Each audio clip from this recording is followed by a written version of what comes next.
The Doom Generation. This is the second movie in Greg Araki's Teen Apocalypse trilogy, and it's okay. I don't think it's as good as the first one, Totally Fucked Up, which I already did a video on.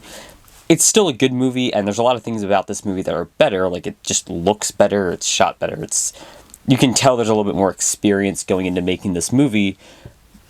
But overall, I don't think it's a better movie. Artistically, I guess it's better, but the story itself, the things happening, just aren't as interesting. This is described as Greg Araki's heterosexual movie, and I could kind of see that. This does feature a straight couple, Amy Ballou and Jordan White, played by Rose McGowan and James Duvall, respectively, and somewhat based on the comic Amy and Jordan by Mark Baer, a comic that's mostly about a couple that makes victims of each other and just random things just kind of happening to them that just makes their lives miserable. And that's mostly what happens in this movie. The movie more or less opens with Xavier X Red, played by Jonathan Skeech, kind of just appearing in Amy and Jordan's car after being attacked by people. He just gets in their car and they take off, and they do not know who this man is. They just kind of take him, and he's kind of an asshole. He says a lot of disgusting things, and that's kind of just the comedy of this movie. Within the first few minutes, you're going to get a taste for how this movie is going to be, and you'll know if you're going to like the rest of the movie or not. For the most part, I would say the ending could be a little more controversial. She tries to kick him out of the car, and eventually he leaves because he's kind of just an asshole, and she's not exactly the most pleasant person to be around. Honestly, of the three main characters, the only one who's even, kind of, almost a good person, kind of comes across as, a normal-ish good person, really is Jordan. The deadpan delivery that James Duvall is giving here is quite funny. It's very calm, very relaxed. He almost shows no real emotion towards anything being said or done, and just kind of okays to everything. It's a very fun contrast to the other two characters who are extremely high-strung and just kind of a lot. They're loud, they're aggressive.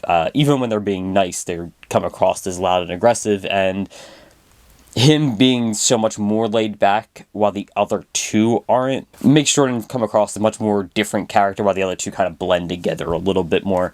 Obviously, there is very key differences, but,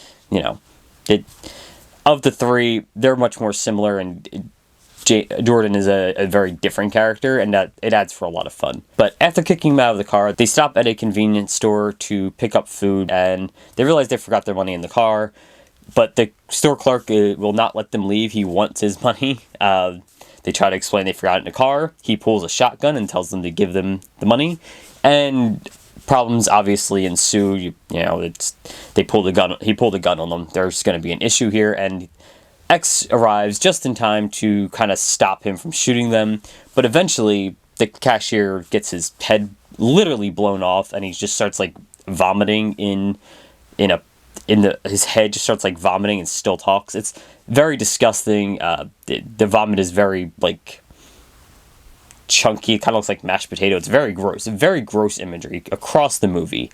And again, this is, if you get to this scene and you're enjoying the movie or you're not, it's not going to change.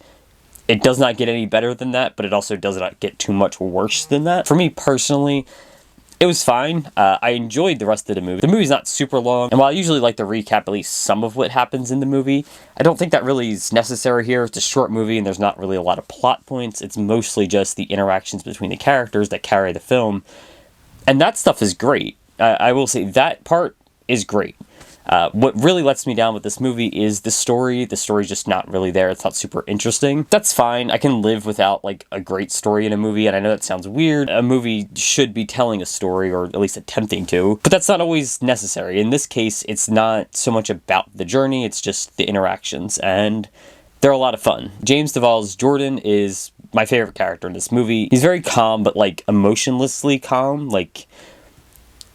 It's so over the top, sweetly calm. It is this it's like a guy who's extremely high talking to you at every step of the way, but he makes somewhat more sense. He comes across as dumb, but not stupid dumb. I don't know. He's very relax, and it's about everything. His girlfriend's cheating on him, no problem.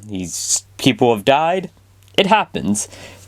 X is kind of an asshole, relax. It's, you know, I'm sure he's a good guy. Never met this guy, I'm sure he's a good guy. He has a way about him that contrasts so starkly with Rose McGowan's Amy that the pairing is very funny, and I can see why her role has been so much more acclaimed. There's a lot more involved in her role, I think, on the surface at least. She's very active. She's very active. There's a lot going on in her personality. She's very energetic with everything. I mean, she's on meth, so, like, of course she is. But there's just so much loudness to her. And it's fun. It's fun to watch, but she does become a little grating. And while it's intentional, that doesn't make it less true. Yeah, she's supposed to be grating, but she's still grating. So it can start to wane on you a little bit, especially as she becomes more of a worse person throughout the movie. Obviously, initially, we don't know anything about her, but as we see more of her, and she starts cheating on Jordan with X, she becomes sort of a worse person. X, on the other hand, is a bad person, basically from the moment we meet him. He's introduced as kind of an asshole who's a little annoying. Obviously, he's trying to be funny, and I get that, and maybe at the time it wouldn't have been seen as such a bad, like, he's not so extreme. But I don't know, like, listening to the things he says now, it's like, yeah, you're kind of a dick. I probably would have kicked you out of my car too. So I didn't like him going in, and while he does save them in multiple instances, it's not enough to really save him as a character. He does good deeds, but at the same time, he's an asshole. She's kind of a nicer person, but does bad things. Difference between the two, even though they act very similarly, they're both loud, they're both vulgar. He's a asshole who does nice things. She comes across as a bit of a nicer person, even when she's not really. But she does a lot of bad things. But she does do the bad things, and that's not great. By the end of the movie, Jordan is, I'm going to say, murdered. They cut his dick off, like, I hope for his sake he died. Like, that looked painful. I don't know. Like, that looked painful. I kind of hope he just died, but they abandoned him there. And yes, she also experienced her own traumatic event at that time, and so did X to an extent. I think Jordan gets the worst of it. He literally gets his dick cut off. So, you know, they abandoned him there. I kind of hope he died, because if he didn't, that's really sad. But also, like, neither one of these can be good people. You just kind of left him there.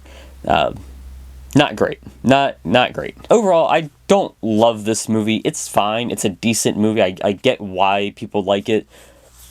But for me, Totally Fucked Up was just a much more interesting movie. Obviously, I have a thing for the way that movie looks, with its very, you know, staticky, home found footage type look to it, but also just the interview process that goes on in that. There's a lot more in that movie that I think I like more than in this one. This feels just like more of a normal movie that's just really gross, and there's nothing wrong with that. That's fine. It is good. I do recommend watching the movie. I think Doom Generation is a good movie, and so far the entire both parts of the trilogy I've watched have been good, so I do recommend picking this up. It's just not as good as the first one, I guess, and I know that kind of tends to be the case, but it's not a sequel either. These aren't related in any real way. They're a very loose trilogy. They're just, I guess, thematically a trilogy. Honestly, the only reason I could think of their trilogies because Greg Araki said they're a trilogy. The characters don't overlap. There's no, like, real tangible connection between any of it. So, I don't know. I don't think it's really a trilogy. I don't really think it's much of a trilogy, but I guess thematically it probably is. But so far, with parts 1 and 2, not really seeing it. I do really like both movies. I think Totally Fucked Up is just a better movie. This is fine. It's good. I would definitely watch it again, but it's not as good. It's just not as good as the first one. I really hope Nowhere is better, because I did really like Totally Fucked Up, and I am a little disappointed in the Doom Generation. Anyway, thanks for watching. Bye.